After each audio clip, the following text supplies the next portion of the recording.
Starting today, domestic partners can sign up to be recognized by the city of Columbus. These couples may get many of the same benefits that married people have. Jen French spoke to the first pair who registered.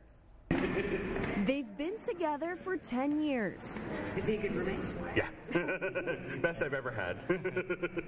But for the first time, Terry and Joel are now recognized as a couple by the city of Columbus. The city's provided us an opportunity to officially recognize our relationship, and it's just important to us to be able to take advantage of those opportunities. The two were married in Iowa 3 years ago. Even though we were married in Iowa, we've not had the opportunity to have a relationship officially recognized in any capacity where we live. Domestic partner registry began Wednesday, allowing same-sex couples to file with the city. Terry and Joel were the first ones in line.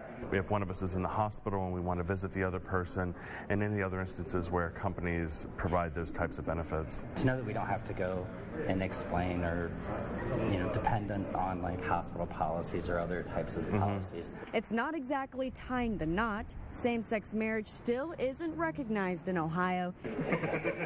Even though the relationship is on paper, the men still don't have power of attorney. There's a recognition of that for us. It's a step that these two have been waiting for years to take.